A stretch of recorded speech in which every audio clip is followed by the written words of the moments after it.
vamos a comenzar. No sé si habrá problema, si vienen otras, habrá que pensar en otros sitios porque se ve que se nos queda pequeña, pero en fin. Bueno, tenemos esta tarde aquí con nosotros, como saben, al doctor catedrático don Alfredo Floristán, catedrático de Historia Moderna de la Universidad de Alcalá, no sé si también jefe de departamento, bueno, es la segunda conferencia de este ciclo preparatorio para el quinto centenario del Caballero. La anterior, del mes de octubre, nos situó en la época histórica en la que se encontraba Italia en aquellos momentos, a cargo del doctor Fies Nocella, que está aquí con nosotros. Y hoy el tema que vamos a escuchar ya en sí mismo tiene un gran interés, pero si cabe con más motivo en estos momentos en los que estamos también en las puertas de los 500 años de Lutero y en este viaje reciente del Santo Padre a Suecia como un modo más de ir avanzando en la unión de los cristianos. Vamos a escuchar la ruptura de la cristiandad en aquellos hace 5 siglos, situación de gran repercusión en todos los ámbitos en la vida de Europa, los conflictos religiosos a los que dieron lugar y el Concilio de Trento como el gran medio que la Iglesia hubo de poner para dejar claramente sentada la doctrina, especialmente en lo que se refiere a la Eucaristía. Allí estuvo acompañando a Juan Bautista Castaña en la tercera sesión del Concilio, el Caballero de Gracia. Por tanto, lo que vamos a escuchar son cosas en las que él estaba, digamos, metido, ¿no? Nos ayudará a imaginarnos mejor cómo pudo ser su vida, su trabajo en aquellos años. Y por mi parte, nada más. Muchas gracias por la presentación, por la invitación también. Un compañero del departamento, José Ignacio Ruiz, me animó a hablar sobre un tema general. Doy clase de Historia de Europa en la Edad Moderna, soy un profesor generalista, no soy teólogo, ni me he especializado en Historia de la Iglesia, soy cristiano, les puedo hablar de este tema pues, con una cierta empatía y la comprensión que dan los años y la vida personal. Este es un tema importante del que voy a hablar, que enmarca la vida de nuestro personaje, del Caballero de Gracia. Se movió en el mundo italiano, y se habló de él la semana pasada, se movió en el Concilio de Trento y en la cuestión del tema del dogma de la Eucaristía, y se hablará en otra de las conferencias. Pero yo creo que conviene ver qué es lo que ocurre en Europa en el siglo XVI, que los historiadores en general pues hemos convenido en hablar de la ruptura de la cristiandad en un sentido más profundo que las rupturas anteriores. Lo recuerdan, hubo un cisma de Oriente, el gran cisma del siglo XI, que separó dos cristiandades, y luego a finales del siglo XIV hubo un nuevo cisma, el cisma de Occidente, que rompió los países europeos en dos disciplinas, incluso en algún momento hubo 3 papas, pero el cisma es una ruptura disciplinar. Lo que vamos a ver hoy es algo más profundo, es una ruptura dogmática que tiene que ver con la verdad, en definitiva, con la salvación, y es algo que rompe profundamente la vida de los europeos y afecta el núcleo esencial de la vida comunitaria. Sorprendentemente, se había superado el cisma de Occidente, sorprendentemente todos pensaban que era posible la reunificación con la cristiandad oriental. De hecho, hay un concilio muy importante, el de el de Ferrara-Florencia de 1439, en la que acudieron muchos obispos orientales, incluso el emperador de Bizancio, y quedaron de acuerdo en restaurar la unidad, y sin embargo, por diversos motivos, eso no fue posible. Y cuando nadie lo esperaba o nadie lo sospechaba, se produjo la gran ruptura de la cristiandad. Voy a intentar plantear 3 grandes cuestiones. ¿Por qué se produjo la ruptura? ¿Cómo se fragmentó? ¿En qué 3 grandes bloques? La cuestión es más compleja pero no necesitamos ir mucho más allá. Cómo se fragmentó la cristiandad, cuál es el panorama. Jacobo de Gracia nace en 1517, que es cuando Martín Lutero inicia su ruptura con Roma, y muere 102 años después, en 1619. Han cambiado muchas cosas. ¿Cuál es el balance? Y una última cuestión que yo pienso que es importante también. ¿Qué consecuencias tuvo para la historia de los europeos esta fragmentación de la cristiandad? Bien, la ruptura fue una ruptura dogmática. Nosotros hablamos genéricamente de reforma, la reforma protestante. Simplificamos abusivamente, erróneamente. Reforma es una palabra clásica en la historia de la Iglesia. Ha habido varias reformas. Reforma es sinónimo en muchos momentos y en esencia de conversión, y la Iglesia está llamada constantemente a conversión, como cada uno de nosotros. Y sin embargo, por antonomasia, la reforma es lo que emprenden Lutero y otros reformadores que rompen con Roma, con la continuidad apostólica, con la tradición de la Iglesia romana. Yo creo que es más correcto hablar de reformas. En el siglo XVI hay varias reformas, protestantes unas, pero también la Iglesia Católica se reforma profundamente. El Concilio de Trento supuso un cambio en muchos aspectos necesario y además eficaz, que permitió a la Iglesia vivir. Bien, muchos en aquel momento anhelaban una reforma de la Iglesia, como se dice en latín, in capite et in membris. Roma, pero también cada uno de los miembros de esa Iglesia. Cuando los historiadores hemos pensado por qué se llegó a esta ruptura, ¿no? Se han aducido tradicionalmente tres grandes familias de causas. Una son las causas morales y eclesiales. La situación de la Iglesia no era muy ejemplarizante. Ni el clero, poco culto, cuya vida moral dejaba mucho que desear, mal preparado, ni el Papa, dedicado a las artes, las guerras, la política, los obispos, grandes señores feudales. Eso no era ejemplarizante, pero eso había, a lo largo de los tiempos, se había vivido en la Iglesia con más o menos dolor y había llevado a reformas.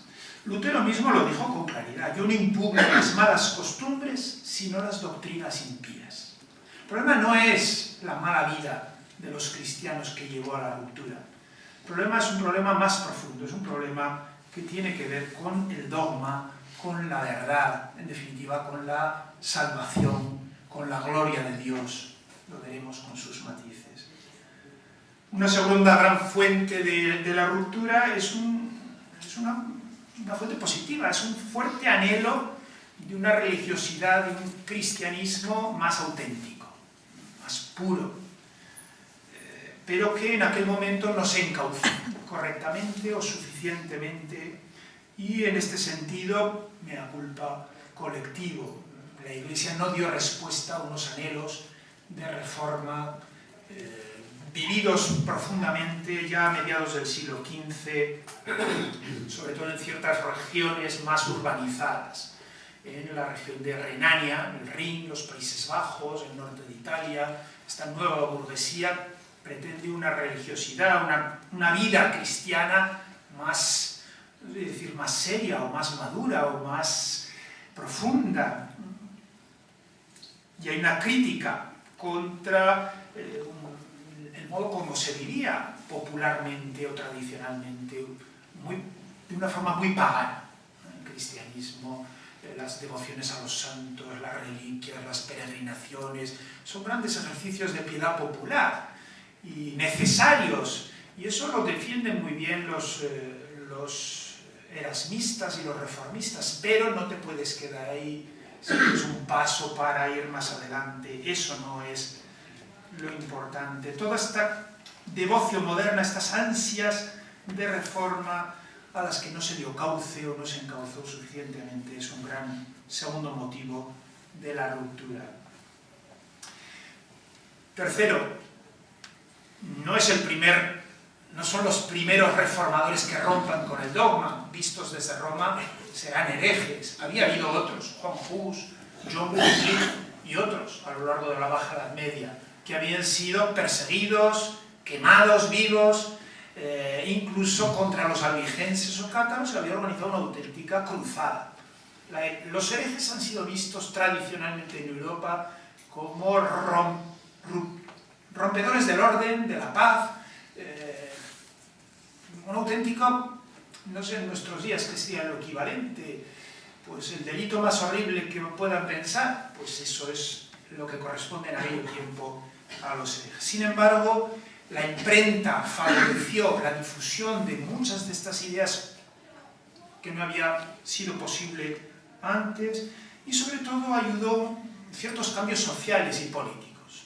El desarrollo de las ciudades, de la burguesía urbana, pero también los intereses muy terrenos, muy materiales, de los príncipes, de los señores que apoyaron la reforma y que consiguieron. Allí donde el príncipe apoyó la reforma, la ruptura religiosa llegó. Y allí donde los príncipes se empeñaron en otra solución religiosa, no progresó la ruptura de la religión. Con un caso excepcional, que es el de Irlanda.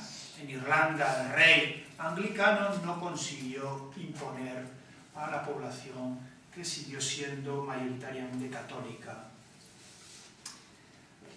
Bien. ¿Cómo se produjo esta ruptura dogmática? Segunda parte de la exposición.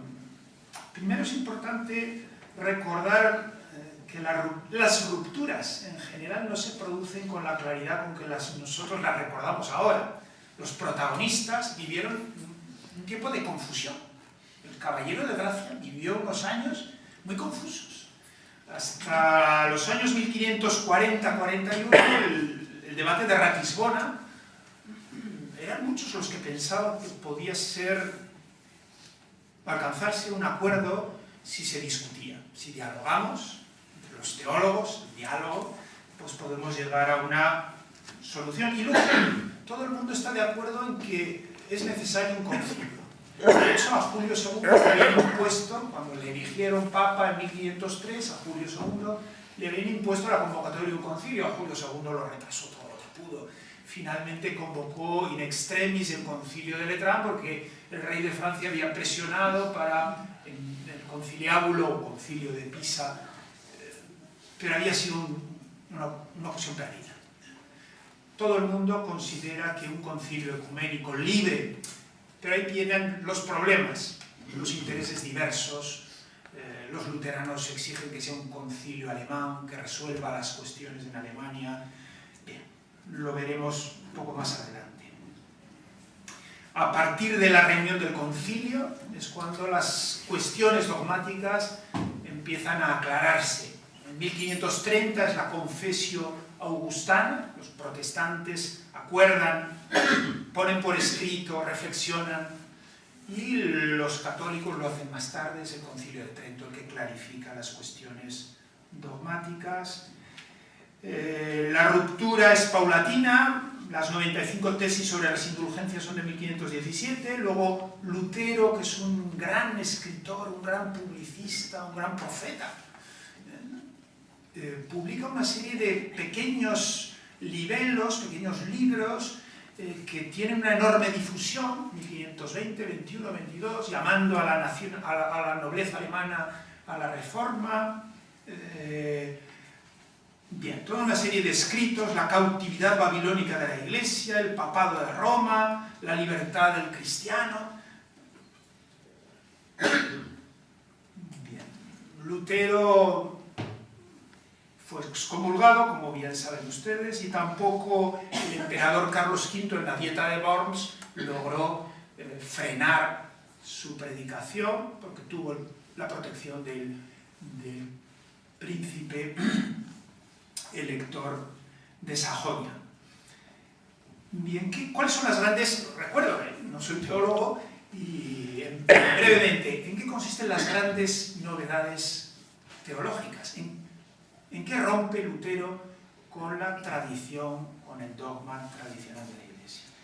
Lutero es un hombre que ha descubierto, como otros en aquel momento, ha descubierto a San Pablo, ha leído las cartas de San Pablo y como Erasmo de Rotterdam está convencido de que la Biblia se ha entendido mal, de que a lo largo del tiempo se ha corrompido el dogma, que los papas de Roma han tergiversado el depósito de la fe, que vamos por mal camino y que es necesario volver al original. Este es un momento de confusión. La Biblia, la vuelta a la Biblia, olvidémonos de teologías. Lutero ha sido educado en un determinado tipo de teología ocamista. Vayamos a la Biblia, leamos la Biblia, pero que se encuentran con una Biblia traducida en latín, la Biblia Vulgata de San Jerónimo, que cuando la confrontan con las versiones griegas que han empezado a conocer más a fondo, se dan cuenta que en algunas ocasiones pues está mal traducida, que se presta a equívocas, que puede haber otras interpretaciones, y hay una sospecha de fondo de que en todo ello hay grandes cosas que deben cambiarse. En el fondo, como bien saben ustedes, Lutero, que es parte de una preocupación personal, que es la de la salvación, su salvación personal, la salvación de las almas, encontrar el camino de la salvación, y tiene una visión muy pesimista del hombre. Él ha sido educado en la teología de Occam, que más o menos defendía que a Dios solo se le puede conocer por la fe, la razón, no. De tal modo que es una práctica religiosa, es un monje agustino, ha sido muy exigente consigo mismo, pero no ha conseguido, digamos, dar la talla. Es una visión muy pesimista. El hombre muy dañado por el pecado original no puede hacer el bien. Está muy dañado. Esto le lleva a buscar en la palabra de Dios el centro. Lo importante es la Biblia, no la autoridad de la Iglesia que la interpreta, no la tradición, lo que ha vivido la Iglesia, no solo las jerarquías, sino el pueblo de Dios, el pueblo santo. De la que hace una lectura muy personal, no es el primero que la hace, ni mucho menos, pero habla de esta libre interpretación. El hombre se afronta con la Biblia y no necesita más que ello. Y esto le va a llevar a, digamos, romper con los 7 sacramentos tradicionales. ¿Cuáles están en la Biblia? El eucaristismo y el perdón de los pecados, el sacramento de la penitencia, pero todo lo demás es tradición de la Iglesia, es enseñanza de la Iglesia, es una invención de la Iglesia. Esos no pueden ser sacramentos porque no son evangélicos. Entre los luteranos, por ejemplo, el matrimonio no es un sacramento, no hay algo santo y un compromiso de Dios a favor de esa pareja que se declara en amor, sino que son unos votos. Yo me comprometo a mí mismo, tú te comprometes a ti misma, pero no hay un Dios que se comprometa por ambos. Bien, pero todo esto, claro, es cuestión de teólogos. ¿Qué ve la gente? Pues lo que hemos visto nosotros después de la Reforma Conciliar. Los elementos más visibles de la liturgia es lo que llega al pueblo. Y la misa alemana, las cosas que cambiaron, que fuera en lengua vernácula y no en latín, que se celebrara con pan y con vino y no solo con pan, la importancia de la predicación, de los cantos, ya no, la sencillez, prescindir de campanas, de incienso, de velas, de vestidura, la riqueza ornamental, todo, de santos, de imágenes, todo esto es lo que llega a la gente, porque en definitiva Lutero en un primer momento concibe la Iglesia como una unión espiritual, aunque luego en la práctica el luteranismo constituyó iglesias principescas tuteladas por los reyes o los príncipes que se configuraron a sí mismos como los tutores de las reformas. Bien, esto es una primera ruptura, la inicial, la de Lutero. Pero poco después llegó una segunda ruptura. Voy a distinguir 3 grandes bloques en los que se extiende el cristianismo. La segunda ruptura también tiene un nombre personal. Es un francés, un jurista, una personalidad muy distinta, un hombre metódico, organizado, que es Juan Calvino. Juan Calvino, que estaba en París, se cruzó en la calle con San Ignacio de Loyola San Francisco Javier, que en aquel momento estaba fundando la Compañía de Jesús, pues es Juan Calvino, que huye de París en aquel momento y después de diversos ensayos en algunas ciudades de Renania, en Estrasburgo, él se moverá siempre en las tierras entre la actual Francia y la actual Alemania, Estrasburgo, Basilea, Ginebra, en Suiza, y en 1536 escribe una Institutio Christiana, una exposición sistemática de cómo debe ser la doctrina evangélica, la organización eclesiástica. Luego finalmente Calvino se instala en Ginebra y desde Ginebra pues se difundirá una segunda fase de la reforma, ¿no? Una fase calvinista. El calvinismo es una segunda reforma. Frente a la figura de Lutero más carismática, más preocupada por la salvación, tenemos a un Juan Calvino más formal, más jurídico, más preocupado por la mayor gloria de Dios. El lema es el mismo que la Compañía de Jesús. Las actitudes de expansionismo pues son muy similares en muchos sentidos. Desde el punto de vista teológico, el calvinismo no puede confundirse con el luteranismo. Hay grandes diferencias y grandes de fondo. En el calvinismo, en el caso del calvinismo, la gran novedad es que estamos ante un Dios trascendente, es el Dios del Antiguo Testamento, el Dios absoluto, riguroso, incomprensible, lejano,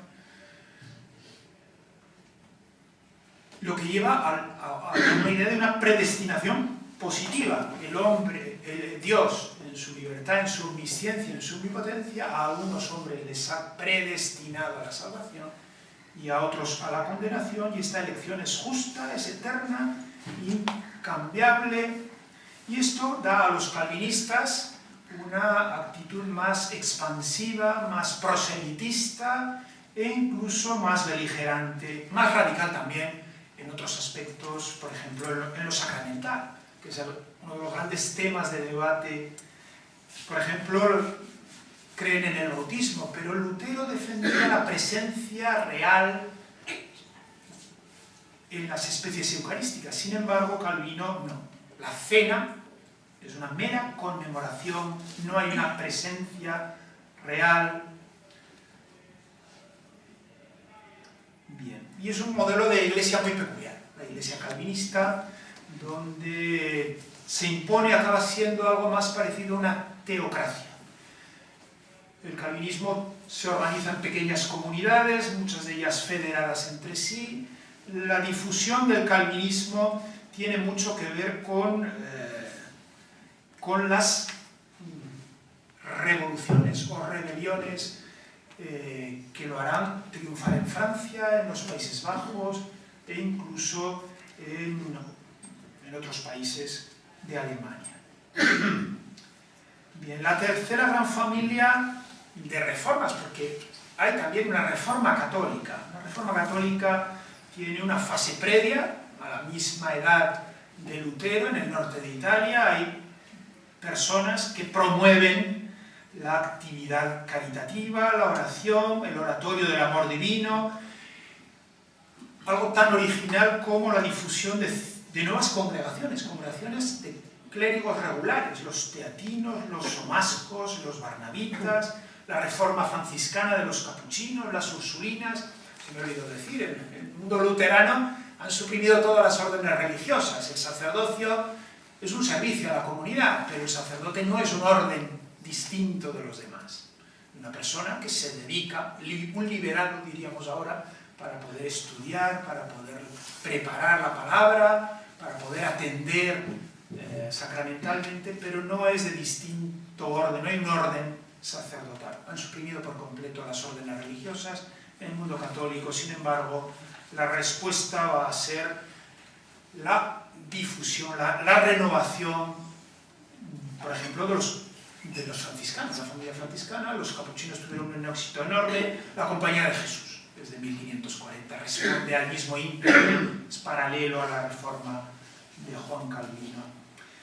Bien, el gran impulso de la Reforma Católica lo vemos en el Concilio de Trento. El Concilio de Trento se reúne por primera vez en 1545.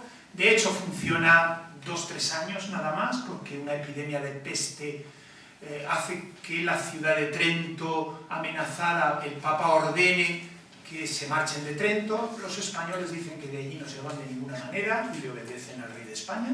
En esto es la política lo que lo complica todo. Hay una segunda sesión, 1551-52, bajo el pontificado de Julio III, y hay una tercera sesión, 1562-1563, con Pío IV. Concilio que se reunió con enormes dificultades. El Papa temía la deriva conciliarista que se había frenado en el siglo XV, volver a una iglesia en el que la reunión de los obispos en concilio estuviera por encima del Papa, que dejara la primacía de Pedro, la pusiera al margen. Y temía también que el rey de España, emperador Carlos, que era su vecino en Milán y en Nápoles, pues tuviera excesivo poder. Y el rey de Francia tampoco tenía muchas ganas de que se solucionaran los problemas que Carlos V tenía en el imperio. Es decir, que la reunión del concilio es uno de tantos milagros a lo largo de la historia de la Iglesia, una reunión que tardó en llegar, que empezó con dificultades, con pocos miembros, ningún alemán, muy poquitos franceses, la mayoría españoles y algunos portugueses, italianos, perdón, también. Bien, pero que finalmente se completó en 1563, se cerró el concilio y empezó la fase más interesante, que es el posconcilio, el desarrollo del concilio de Trento. El concilio de Trento no termina en el 63, sino que la Iglesia tuvo al frente una serie de papas que lo desarrollaron en el medio siglo posterior, porque el rey de España lo acogió de inmediato, pero salvas mis regalías. El rey de Francia ni siquiera lo acogió. La cristiandad más populosa era la francesa. La primogénita de la Iglesia era Francia, por mucho que nos duela a nosotros los españoles. Pero era la cristiandad más numerosa y el Papa tenía que atender a esa realidad. En Francia no se acoge formalmente, el rey no acoge la reforma tridentina, son los obispos católicos las que lo acogerán. En el imperio unos sí y otros no. Bien, ¿cuál fue la gran obra de Trento? ¿Cómo esa tercera gran familia del bautismo, que son los católicos tachados por los protestantes o por los evangélicos de papistas o de romanos, pero que ellos conservaron a mucha honra el adjetivo de católicos universales, porque no hay que perder de vista también que en estos años la Iglesia católica tuvo unos momentos de expansión en América y en Oriente como no lo había tenido desde los principios de la cristiandad. Afrontó ese reto, aunque el Concilio de Trento no se ciñó a ellos, sino a dar respuesta a los problemas dogmáticos y disciplinares. Desde el punto de vista dogmático y disciplinar, hubo que aclarar la Biblia. La Biblia, ¿cuáles son las fuentes de la fe? Desde luego la Biblia. Se admite que la traducción de San Jerónimo es canónica, pero inmediatamente los papas ordenan una nueva traducción. El magisterio y la tradición de la Iglesia, pero sobre todo la gran cuestión, que es una cuestión difícil de resolver y que en nuestros días se llegó a un acuerdo, creo recordar, en tiempos del Papa, cuando era el presidente de la Congregación de la Fe, llegó a un acuerdo sobre la doctrina de la justificación con los luteranos. Es un problema teológico que a mí se me escapa, por supuesto, pero que es un problema práctico en la vida nuestra de cada uno de nosotros. El equilibrio entre la fe y las obras. Lutero había puesto el acento en la fe. Lo que nos salva es la fe. Las obras no valen para nada. Y sin embargo, Trento vuelve a poner el acento en que la fe engendra obras y que las verdaderas obras no pueden ser engendradas sino por la fe. Esta es una vieja discusión. San Pablo había puesto el acento quizá en la fe porque está escribiendo para los que provienen del judaísmo y judaizantes que creen en la ley y la importancia de cumplir la ley y que son unos legalistas, pero Santiago pone el acento en la caridad, en las obras de la fe. La Iglesia ratifica que los sacramentos son 7, que son signos de Cristo y que actúan ex opere operato, es lo correcto, actúan no en la fe del que lo recibe, sino en la fuerza misma que tiene el sacramento, y rescatan la Eucaristía como un sacramento discutido, profundamente negado por la Reforma luterana y sobre todo calvinista. La Eucaristía en el centro realmente es un sacrificio de Cristo que está presente con su cuerpo y con su sangre, y que no solo en el momento de la consagración y de la comunión, sino que permanentemente en el sagrario, expuesto, procesionando, y toda una serie de reformas de la Iglesia, muy importante. La reforma episcopal. A los obispos se les obliga a residir en su diócesis y atender y visitarla y organizar sínodos y convertirse en auténticos pastores de sus sacerdotes para los que se construyen. Se empieza a exigir que se formen en seminarios con una formación científica sólida, pero también con una formación humana. Tradicionalmente habían estudiado en las universidades, sin ninguna formación moral especial. Sin embargo, otras cosas no se tocaron. La relación entre los príncipes y la Iglesia, el regalismo, que tanto daño, que tantos problemas ha causado siempre en la vida de la Iglesia, la renovación. Bien. Pero otras cosas quedaron para más adelante. Es decir, el Concilio de Trento no dijo nada sobre la reforma de la curia, que reclamaban todos, la reforma de Roma, la curia. Pero los papas lo hicieron paulatinamente. La reforma de la piedad popular, de los milagros, de los santos, lo que, digamos, tenía de bueno, de valioso, la tradición se purificó. Por ejemplo, el Caballero de Gracia fue aclamado como santo a su muerte. La aclamación popular era el sistema tradicional de acceso a la santidad, a la proclamación de la santidad. Sin embargo, la Iglesia, para evitar, digamos, errores, pues organizó un proceso, un procedimiento jurídico sensato, comprobable, que es el modo que con desarrollos posteriores pues vivimos nosotros.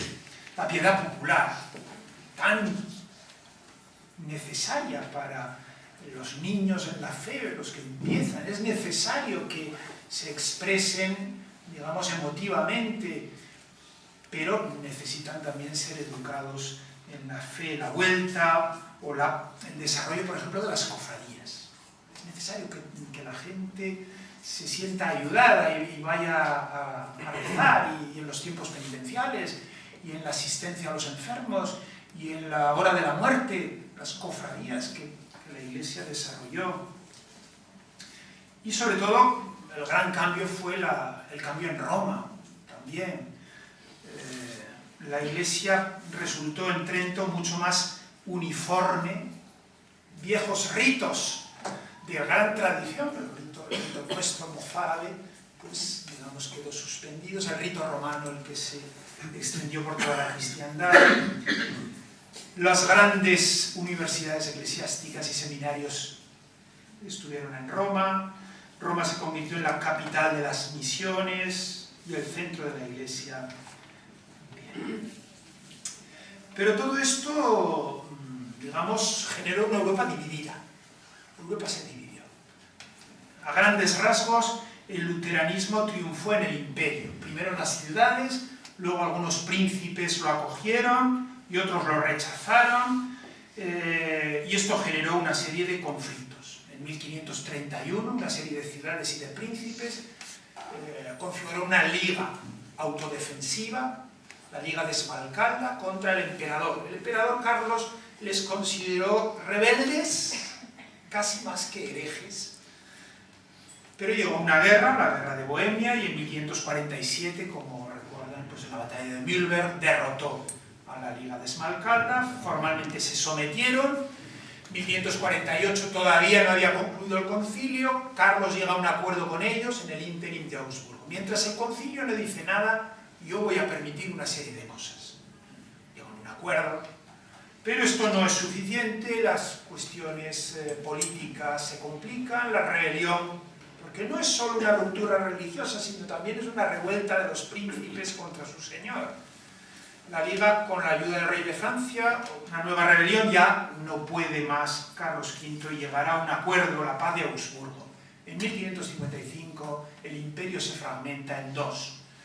El imperio que ha aceptado la reforma evangélica, ellos se llaman evangélicos, la iglesia reformada, y los que se mantienen fieles a Roma, que se dirán católicos. Son sobre todo las tierras del sur, Baviera, el duque de Baviera y la Casa de Austria los que mantendrán el catolicismo. Pero el luteranismo llega también al Báltico, Suecia, con la emancipación de la Casa de Vasa en 1523, Noruega con la Dieta de Copenhague en 1536. En ambos casos es siempre una imposición de arriba abajo. Es el príncipe, es una dieta es como unas cortes, una asamblea, las que imponen. Convencidos de que la reforma hay que hacerla, no la hace Roma, el príncipe tiene es concebido así, una tutela sobre la cristiandad, le ha sido confiada la tutela de sus súbditos. Digo yo que en nuestros días un poco los que hablan como políticos nos prometen la felicidad en esta tierra y nos venden mil cosas. En aquel momento los soberanos, los que gobiernan, tienen interiorizada su compromiso con la salvación de sus súbditos. Bien. El calvinismo, ¿dónde triunfó? El calvinismo se impuso sobre todo en Ginebra. Ginebra fue una nueva Roma, un seminario, una imprenta, difundió las ideas calvinistas por toda Europa. En este caso el calvinismo no se impuso de arriba abajo, sino al contrario, de abajo arriba, y casi siempre muy ligado a rebeliones, revueltas, guerras. El calvinismo fue un fermento de división, un fermento de lucha revolucionaria en todas partes donde apareció. En el Palatinado, por ejemplo, en Francia, en 1559, comenzaron una serie de conflictos religiosos, las guerras de religión, hasta 1598. Espero que me dé tiempo a plantearlo brevemente. Es decir, que el principal reino católico romano sufrió una profunda crisis en la segunda mitad del siglo XVI. Un 10-15% de la población pasó a la reforma. 8 guerras sociales, políticas y religiosas, hasta que en 1598 se llegó a un acuerdo. No podemos seguir matándonos. El edicto de Nantes supone un acuerdo político. No es una auténtica tolerancia. Es decir, que no se admite que el otro, sinceramente, en conciencia, haya optado por un camino diferente, sino que es pues, una tolerancia como el que tolera un dolor de muelas, que no le queda más remedio, y porque es peor el remedio que la enfermedad. No podemos eliminar, tenemos que convivir, vamos a buscar algo bien. Esta situación en Francia cambió a lo largo del siglo XVII, el calvinismo se enquistó, finalmente se reabsorbió relativamente, y en 1685 Luis XIV prohibió que se practicara públicamente el calvinismo en Francia. Bien. En los Países Bajos, la revuelta contra Felipe II es una revuelta política, económica, social, pero también estuvo alimentada el fermento del calvinismo, que encontró apoyos en Alemania, que encontró apoyos en parte de Francia, en Inglaterra. Es una auténtica internacional calvinista. En Escocia, una revuelta contra la reina en 1560-67. En Hungría, en Bohemia, en momentos de crisis. Bien. Sin embargo, el catolicismo, como bien saben ustedes, se mantuvo en la Europa más meridional, en Portugal, en España, no sin sus sustos. Los grupos de herejes que se descubrieron en torno a 1559 en Sevilla, en Valladolid, alarmaron dos grandes ciudades. Pero también el catolicismo se recuperó en ciertas partes de Europa, sobre todo desde finales del siglo XVI y en el siglo XVII. Digamos, lo que se ha llamado la contrarreforma, que no es un nombre adecuado, porque no fue una lucha contra la reforma, sino que fue, al contrario, fue una expansión natural del catolicismo, no solo por las armas, quizá no principalmente por las armas. San Francisco de Sales, por ejemplo, que fue obispo en Annecy, a muy pocos kilómetros de Ginebra, tuvo un éxito enorme en la predicación del catolicismo romano a principios del siglo XVII, y la predicación de un catolicismo que no está solo pensado ni principalmente pensado para los religiosos, sino para la gente común. Los capuchinos que predicaron en el sur de Alemania, si se visita hoy Baviera, por ejemplo, es evidente que se trató de un país profundamente recatolizado. Francia recuperó su catolicismo, Irlanda no perdió su catolicismo. Incluso en algún momento, leía yo, en Roma, en San Pedro, están enterrados los Estuardo escoceses, reyes de Escocia, expulsados en 1688, porque el rey Jacobo pretendía restablecer el catolicismo en Inglaterra, o la reina Cristina de Suecia, católica, que abandonó el trono. Es decir, que en cierto momento en el siglo XVII hubo esperanzas fundadas de que el catolicismo pudiera volver a Inglaterra, al Reino Unido, finalmente se llama así, o incluso al Báltico, aunque finalmente no llegó. Un último punto para no agotar su paciencia. ¿Qué consecuencias tuvo esta ruptura, este tiempo de guerras de religión? La ruptura llevó a profundos conflictos personales, familiares, vecinales y también entre reinos y naciones. Desde luego las guerras de religión del siglo XVI-XVII en Europa, como las guerras de religión que vemos en los telediarios ahora entre los grupos, los dos grandes grupos musulmanes, son guerras que tienen otros motivos también, de poder, de riqueza, los tradicionales motivos humanos.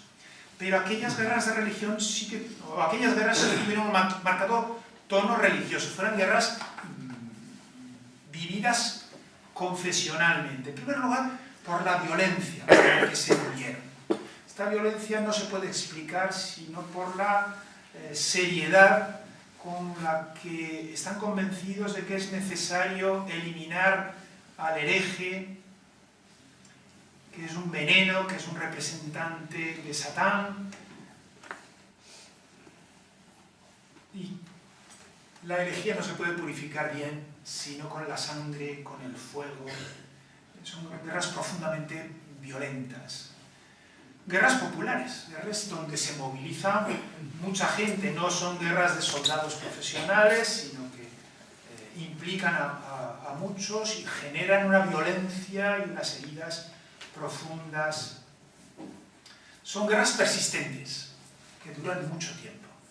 En Francia, en 1562, uno de los grandes señores, el duque de Guisa, pues va hacia París con sus tropas, sus compañeros, un grupo, y ven que en una ciudad, una pequeña ciudad, hay un grupo de calvinistas que están practicando su culto. Bueno, pues ni cortos ni perezosos, hicieron una auténtica escabechina. Los pasaron a cuchillo, los mataron. La matanza dio origen a un conflicto porque hubo represalias por ambos bandos. En la noche de San Bartolomé, incluso la reina madre convenció a su hijo de que era necesario, para evitar que los calvinistas adquirieran más poder, una matanza masiva. Con ocasión de una boda habían acudido a París los grandes cabecillas de la facción calvinista y una matanza, una escabechina. Las guerras de religión fueron muy sangrientas. Bien, en Inglaterra también, entre 1640 y 1688, una guerra complicada, del rey con el parlamento, de irlandeses contra ingleses, pero en el fondo también es una guerra religiosa. La guerra puritana, la revuelta puritana, es el puritanismo, son estos anglicanos, pero que no están conformes con cómo ha evolucionado la iglesia oficial, la High Church, y pretenden, digamos, una reforma en profundidad cuyo modelo es el calvinismo. En los Países Bajos, la revuelta de los Países Bajos comienza en 1568 y termina en 1648, la guerra de los 80 años. Todo esto no puede sino generar profundas heridas. Una memoria, y también esto, una memoria, la verdad que está, lo tenemos tan fresco, las heridas de la memoria que son reales y que si las recuerdas, pues todavía las mantienes vivas más tiempo. Todo esto genera una mentalidad colectiva. La ruptura religiosa transformó el mapa europeo, pero no solo el mapa visual, estos son católicos, estos calvinistas, estos católicos, aquellos anglicanos, sino también, digamos, la identidad propia de cada uno de estos territorios. Digamos, la monarquía de los Habsburgo de Madrid se identificó como una monarquía católica. Fernando e Isabel reciben el título, pero su identificación con la causa de Roma, del catolicismo, la lucha contra el protestantismo, la defensa a ultranza de la ortodoxia, la lucha contra la herejía como leitmotiv, como destino al que no se puede renunciar y que supuso en muchos aspectos pues, una quiebra dramática, una ruina, un desgaste de energía brutal. Pues, en Flandes, por ejemplo, los Países Bajos, el mundo católico y el mundo protestante generó dos países. Holanda y Bélgica en nuestros días responden a una frontera arbitraria, que es la frontera de la guerra, que es la frontera entre dos bloques religiosos. El católico en el sur, el protestante en el norte. Irlanda no pudo ser asimilada por la monarquía británica. El catolicismo irlandés dio una identidad a la nación que ha dado lugar a los problemas y la realidad que conocemos en nuestros días. Austria, Hungría, Baviera, su identidad católica, marcadamente católica, basta con pasearse por ellas. Otra segunda consecuencia es la profunda confesionalización a la que se vieron sometidas las sociedades europeas. Estas iglesias, estas tres grandes bloques que he distinguido, todos se esfuerzan en lo mismo, en definir su dogma frente a los demás, en disciplinar, en enseñar, en mejorar el nivel moral e intelectual de su clero, la organización eclesiástica, los sínodos, los seminarios, las inquisiciones, las censuras. No hay solo inquisición en el mundo católico, las hay por igual en los otros países. Y hay algunas de estas iglesias que son particularmente inquisitivas. Recuerdo haber leído una cosa sobre Escocia, como con qué celo averiguan qué madres solteras hay en tal parroquia, en tal otra, con un meterse en las vidas de las familias hasta el interior. Bien. Un esfuerzo pastoral enorme, catecismos, catequesis, educación, y en todo esto, todas ellas con parecidos mecanismos, porque todas ellas acaban siendo apoyadas por las autoridades, nosotros decimos civiles. Hay una estrecha relación, una simbiosis entre los príncipes y las iglesias tuteladas, protegidas por los príncipes, y a la inversa, la dignidad, el absolutismo, la soberanía del príncipe, digamos, reforzada por los argumentos religiosos. Otra pregunta que se hacen mucho los historiadores, con ello ya termino, es hasta qué punto las guerras de religión, desde mediados del 16 hasta mediados del 17, no supusieron un cierto desencantamiento de lo religioso, hasta qué punto una cierta descristianización no comenzó precisamente como consecuencia de aquellos excesos, lo cual quizá sea mucho decir, porque la obra de Trento no culmina realmente la recristianización de la Europa después de Trento. El impulso de Trento llega hasta finales del siglo XVIII, pero sin duda alguna este escepticismo religioso, este indiferentismo, lo encontramos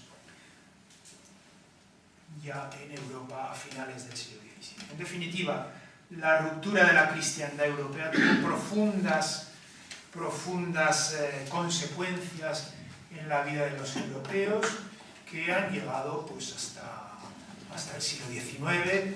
En nuestros días estamos en otra situación muy distinta, pero esto, lo mismo que la historia es objeto de los historiadores, el futuro, pues yo no sé si es objeto de los adivinos, de los profetas, pero desde luego está en manos del Señor y no en nuestras manos.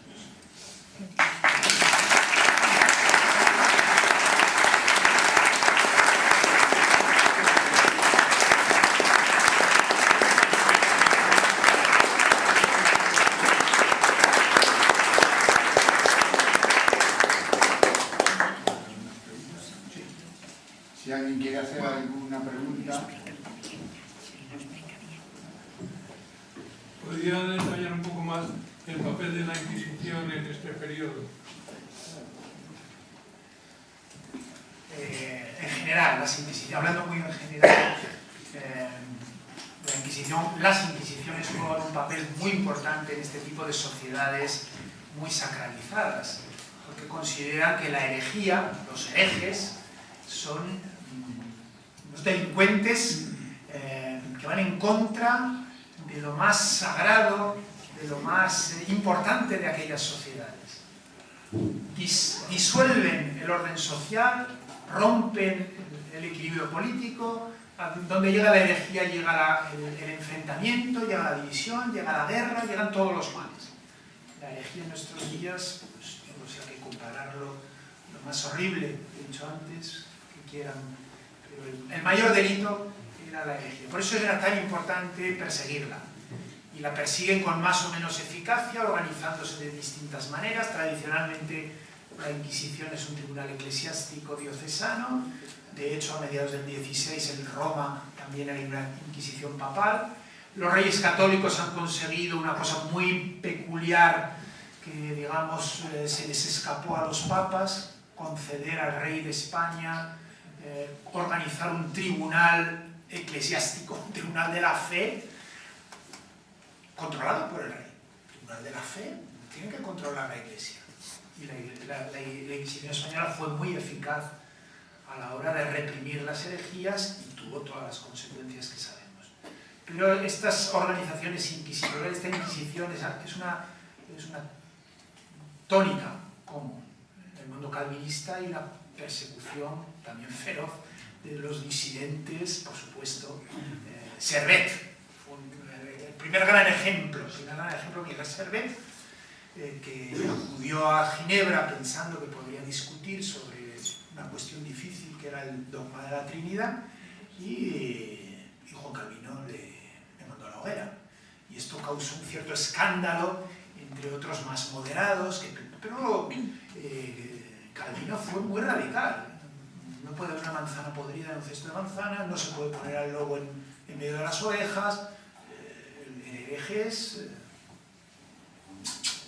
En este sentido, estamos ante una sociedad, digamos, que ve con buenos ojos la Inquisición, que considera que es necesaria. Buenas tardes, darle las gracias. Yo estoy formada en la UNED, con lo cual todos los libros son de usted, los de Historia Moderna Universal, y bueno, darle las gracias porque, pues digamos que mi forma de pensar está en la línea de ustedes. Pero le quiero decir una pregunta que, si yo estoy equivocada, que me corrija. Yo, como creyente, tengo a Cristo en el centro de mi vida, pero como historiadora, yo veo el progreso de los países protestantes en relación a España en el siglo XVII, de que ellos, de alguna manera, por ejemplo, en Inglaterra, tenemos un precapitalismo, la burguesía, la nobleza, empiezan a ser, como le diría yo, un resurgir de la economía gracias a que van a potenciar la agricultura. Y aquí en España tenemos el siglo de oro, es decir, la nobleza no quiere trabajar, están poniendo impuestos, la gente, la historia de Madrid, pues muchos ricos, muchos pobres. Entonces, a mí me gustaría que me dijera, estoy equivocada, a mí me gusta mucho la pintura barroca, pero también valoro la pintura protestante, que deja de lado los santos y esa economía que hoy en día los países de Europa más avanzados vienen de una tradición protestante.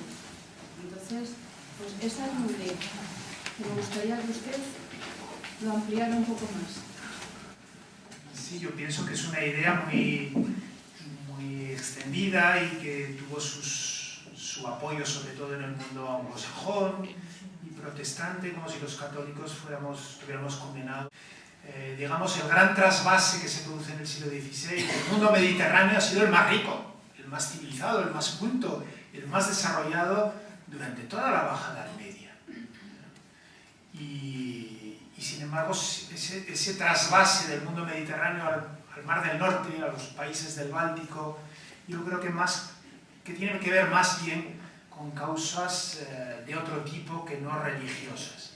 Francia es un país muy rico, muy desarrollado, mayoritariamente católico, el sur de Alemania, Baviera, pues también. Yo creo que hace una relación estrecha entre catolicismo y menos desarrollo, subdesarrollo, incalinismo o protestantismo y mayor desarrollo.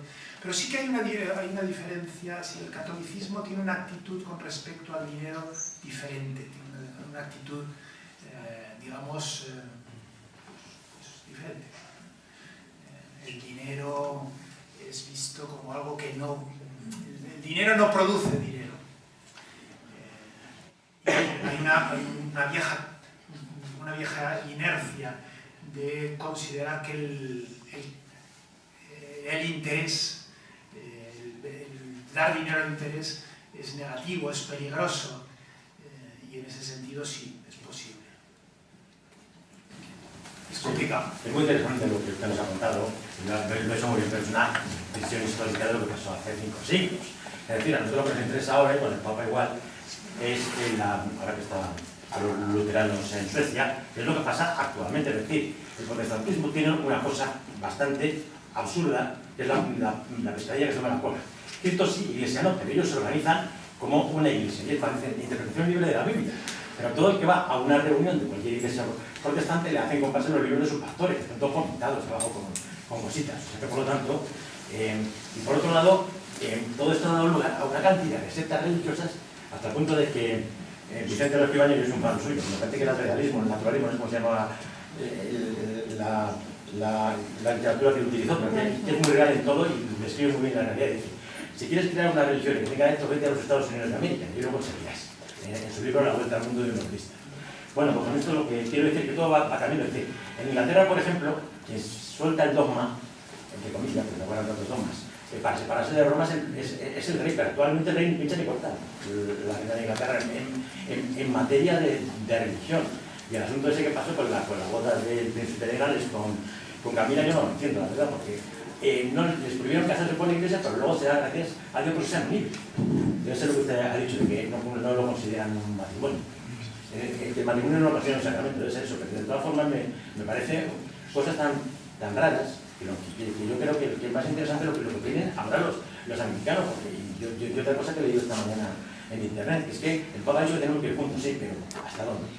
Porque lógicamente el Papa es la negación suprema para los luteranos de la religión, es decir, no tiene que haber un sucesor de Pedro. La única respuesta que se me ocurre es que en aquel momento, cuando se produjo la ruptura, nadie esperaba una ruptura. En nuestros días vemos muchos problemas a la reunificación.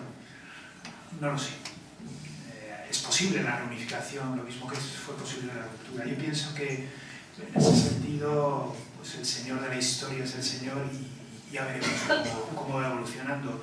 Los especialistas son los pastores que conocen la teología y que llegarán a lo que se pueda y como se pueda.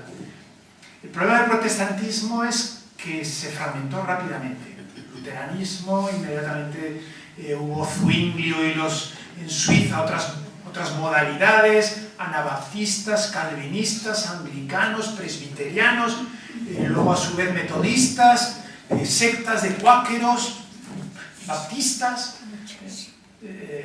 Y no es que el enfrentamiento sea entre católicos y protestantes y ellos se lleven bien, sino que entre ellos también se llevaron muy mal.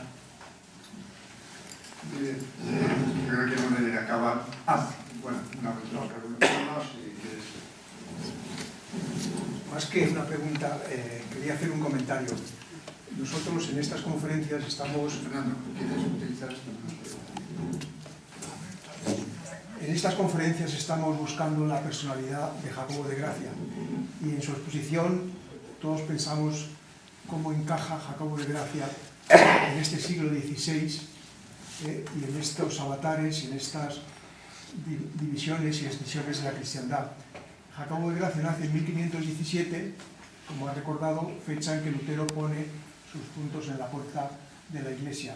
Claro, es un siglo apasionante, es un siglo donde amanece ya el humanismo cristiano, superando el humanismo pagano de siglos anteriores, de comienzos del Renacimiento, a través fundamentalmente de Tomás Moro. Dado que Jacobo de Gracia vive al lado de un personaje eclesiástico romano, es razonable pensar que a él, aunque viviese todos estos eventos, no le afectó ni en su fe ni en su comportamiento, porque vivió los acontecimientos desde uno de los lados. Y el hecho mismo de que participase en el Concilio de Trento tal vez debió darle todavía más fuerza en sus convicciones, porque aunque el verdadero participante era su protector, sin embargo él realizó, digamos, un gran trabajo de secretaría, y como era conocedor de varios idiomas, era políglota, él intervino como traductor en muchas de las reuniones, no las reuniones de la Generalidad del Concilio, sino las reuniones de trabajo, y redactó documentos y tradujo documentos, o sea que su participación fue profunda, no fue un mero asistente, un asistente de un asistente al concilio. Por tanto, yo quiero pensar que estos acontecimientos a Jacobo de Gracia, si le influyeron, lo fue precisamente para reafirmar su fe y que después se manifestó ya en otra serie de cosas. Sí. Muy bien, gracias, Fernando. Pues muchísimas gracias, don Alfredo, por esta exposición, que esperamos que luego podamos tener en este pequeño libro que queremos publicar. Quería decir que la siguiente conferencia la tendremos, como sabréis seguramente, el 2 de diciembre, también viernes, a cargo de una profesora de filología de la Universidad Complutense llamada doña Esther Borrego, que va a hablar de otro ámbito de la vida del caballero, su relación con los grandes literatos del siglo de oro, por lo menos con algunos de ellos. Vida y leyenda de Jacobo de Gracia, en la época de la literatura del siglo de oro, donde hablará, como digo, de Lope de Vega, de Tirso de Molina y de otros autores más con los que él se relacionó. Siento que no hayamos cabido todos, pero en fin, ya veremos cómo lo podemos arreglar.